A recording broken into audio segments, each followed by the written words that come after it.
Good afternoon. I'm Adam Enea. As Katie mentioned, I'm a licensed structural engineer.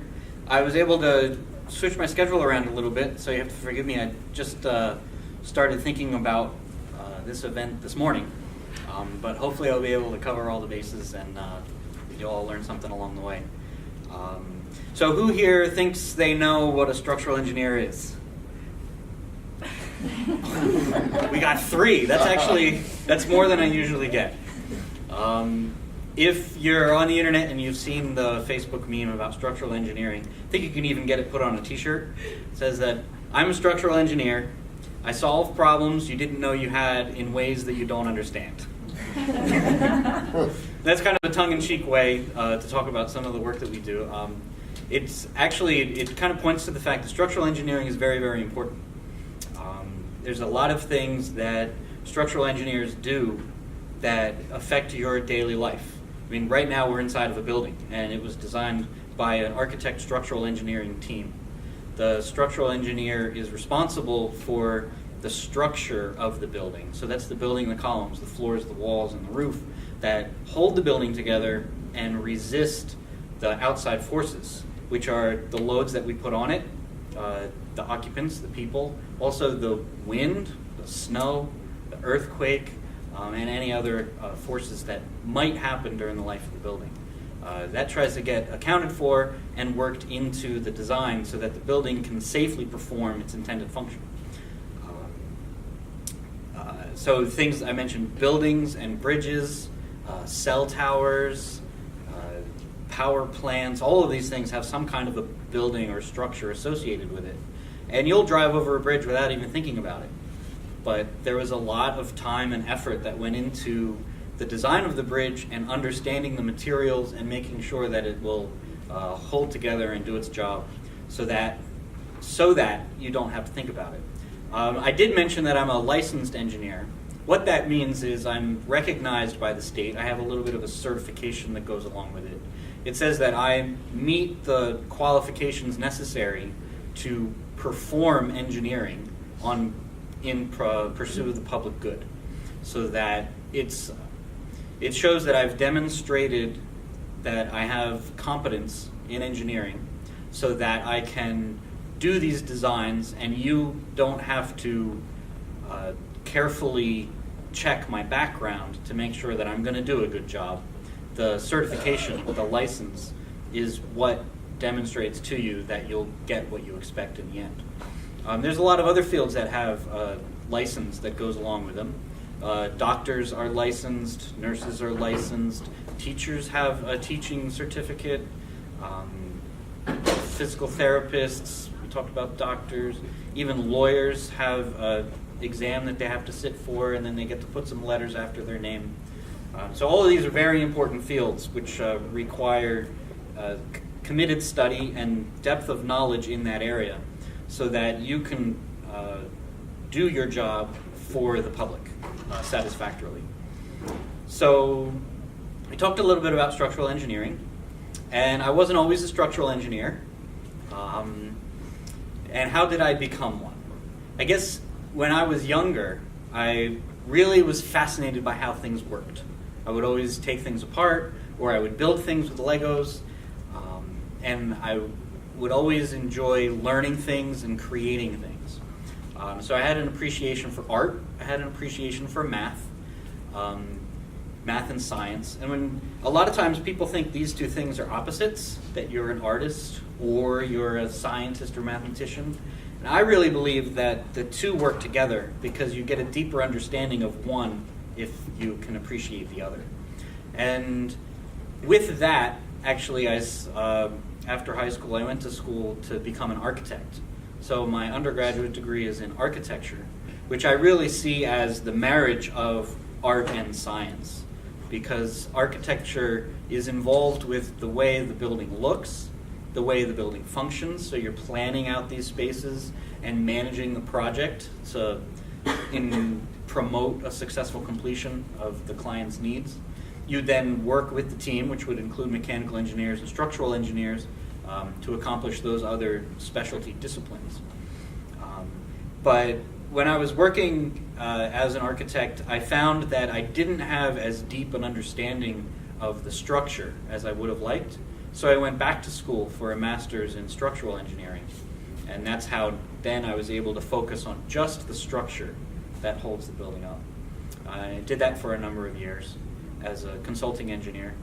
And following that, I had a whole other career change, still along the path of structural engineering, where presently I work for the United States Army doing research in computational structural mechanics, which is a very narrow beam focus on particular things that we're concerned with. So I've taken my background in structural engineering and my understanding of physics and mechanics and mathematics, and I'm applying other skills that I've developed in order to study now how structures behave under very extreme environments. This tends to be the design for munitions and warheads and how the structure interacts with those effects. So it's really the extreme edge of science, of our understanding of science and physics and how things behave when they're subjected to massive shocks. It's a whole nother study, a whole nother discipline in physics is shock physics. So, how did I know that I wanted to be an engineer, or how did I get to become an engineer? When I was in high school, I pursued a lot of technology classes. At the time, what we had was drafting, manual drafting by hand, using real pencils.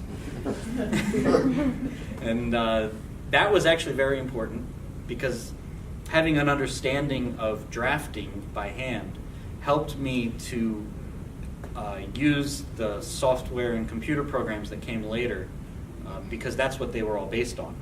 So after that, I took some CAD classes, which is drafting on the computer. It was actually about the time when CAD was just coming out. Now I'm not even sure that they teach CAD anymore. It's probably more advanced in where it's solid 3D modeling, which is a whole nother way of representing ideas. I've recognized a very important part of what I do is being able to communicate my ideas. So drafting is one way that I communicate the ideas, because if I have the best idea, but I can't communicate it to someone else, then there's no way that we're ever going to get it built. So being effective at communicating, be it written or through drawings, is an important skill to have. And the latest technology for that is communicating through 3D digital models, which contain a whole lot of information all in one little file. And that's the current state. In the future, who knows what's going to come, but I'm pretty sure it's going to involve computers. So definitely my career depends a lot on math and science. So physics is a big one, mathematics is a big one. I took so many math classes in high school, and then I took them all over again in college, and I still learned more and more. Same thing with physics. I took physics in high school, physics AP, and then I took physics again in college, and I learned even more. And I'm probably going to be taking again very soon and thinking about pursuing a PhD for structural mechanics. So that's a little bit about the starting point, right? It actually started very young, where I would take things apart and learn how things work. And then in high school, I learned a lot about math and physics. And then in college, pursued those majors. Then, I wonder if there's one other point that I need to make. I don't know. Does anybody have any questions? Yes? What's like your absolute favorite aspect of your job right now? Okay, I'm glad you mentioned that.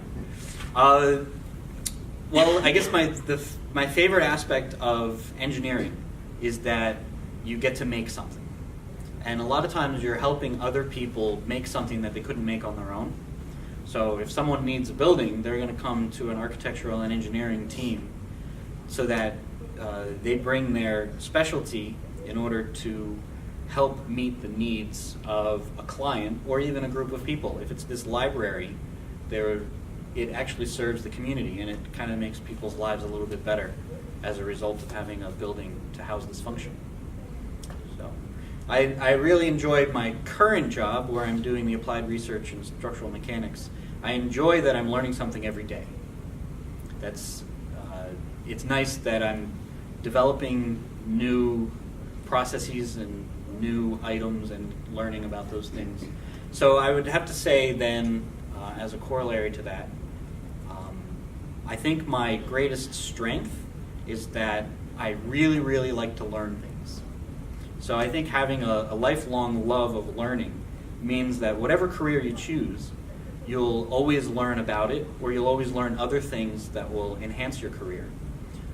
So no matter what it is that you choose to study, that's an important aspect of it. And I guess the one thing that I did leave off that I guess I should mention is, if I had it all to do over again, would I do it? So I notice now in my job now where I'm doing a lot of research and I'm working heavily on computers, I'm doing a lot more coding. I'm developing algorithms to perform design optimization and automatic analysis on structures. I'm learning how little I knew about programming. So were I to do it differently, I would definitely take physics and more physics, and I would definitely take math and more math, but I wish I had spent more time learning about coding when I had the chance. And I think in the future, there's this tidal wave moving in the direction toward robotics and automation and programming, machine learning. It's touching every career, so you can't go wrong if you learn about programming. So I wanted to mention one thing that I actually forgot, and I really forgot. I had a stack of pamphlets that I was going to bring with me, and they're sitting on the dining room table because I think you would have really been interested in them. So I'm going to do my best to explain what it is, and hopefully you'll be able to find it on the internet. But at Picatinny Arsenal, we have this thing that we do. It's called the Army Educational Outreach Program. You may have heard the term STEM. It refers to science, technology, engineering, and mathematics. This is a STEM outreach program that the Army is running in order to encourage or light a fire, inspire young people to appreciate and maybe pursue a career in science, technology, engineering, and math. So over the summer, for middle school and high school students, you can enroll in this program, and for a week in, I think, the August timeframe, you're allowed to come onto the Arsenal for a course in engineering and math and other exciting things. I taught a course myself. I did material science and physics and a little bit about what I do at work. And it's not all classroom learning. It's really supposed to be experiential. And we relate it back to the job that we do to try to demonstrate some of these principles. And when I was teaching the course, the question that I wanted to answer was, why do I need to know this? I think a lot of people ask that question. And why do I need to know this is always, well, because I do it at work. So we went on tours of the facilities to see how the practice of science and engineering looks like in the real world. And then in the classroom, we would do different experiments. In mine was the physics class, so we would smash candy with hammers to try to figure out which candy would dissipate the most energy. So we had a lot of lessons about energy, and then we were smashing the candy. So it was really a dumb little thing, smashing candy. But there's really a lot of science and engineering in there. So other courses built catapults, other courses built t-shirt guns out of PVC tubes. So if you're interested, for middle school and high school students, definitely we'll have to get you the link and a way to sign up so that you can come and be exposed to the STEM careers. And maybe that will also help you as you formulate the beginnings of your journey. So good luck.